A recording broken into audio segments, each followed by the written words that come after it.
A child is generally entitled to receive child support for as long as they remain under the age of majority, or as long as they're enrolled full-time in a post-secondary program.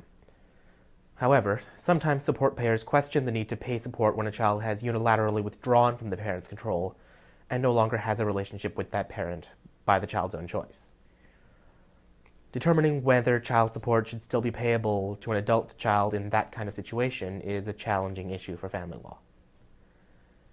I'm Bo Luan, an associate lawyer at Feldstein Family Law Group. In today's video, I'll be sharing with you the law as it relates to terminating child support for an adult child who has unilaterally withdrawn.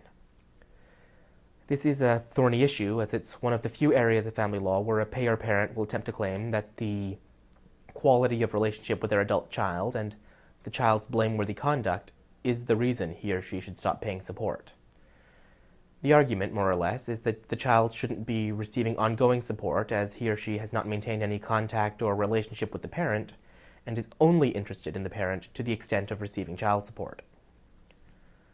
While there's older case law to support the position of terminating support in such a situation, this line of argument poses a very challenging uphill battle, and one I would attach a really strong proceed with caution note to. Courts hate using conduct as the sole marker of whether to refuse support to a person who would otherwise be entitled.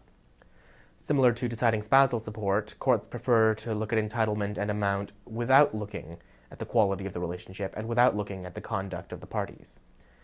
Instead, they base their decision more on the recipient's means and needs, on the payer's ability to pay, or on a material change in those circumstances if varying an existing order for support.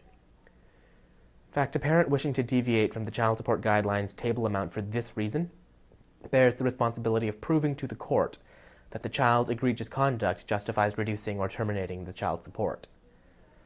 As part of meeting this exceptionally high threshold, courts have held that a payer parent must demonstrate that he or she has made meaningful efforts to maintain a positive relationship with the child.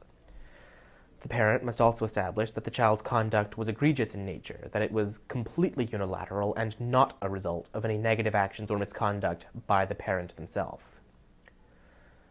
Even after proving all this, parties have to consider and bear in mind that conduct is only one of the factors the judge will consider. It's certainly not the determinative factor. In several Ontario cases, despite the payer parent demonstrating that an adult child has completely shunned the parent enough to impair the request for support, the child's lack of financial independence and need for continued financial resources entitled them to continue receiving support even in that case. For more information on child support, including child support in these circumstances, please visit our website at www.separation.ca or call us at 905-415-1636 to schedule a consultation.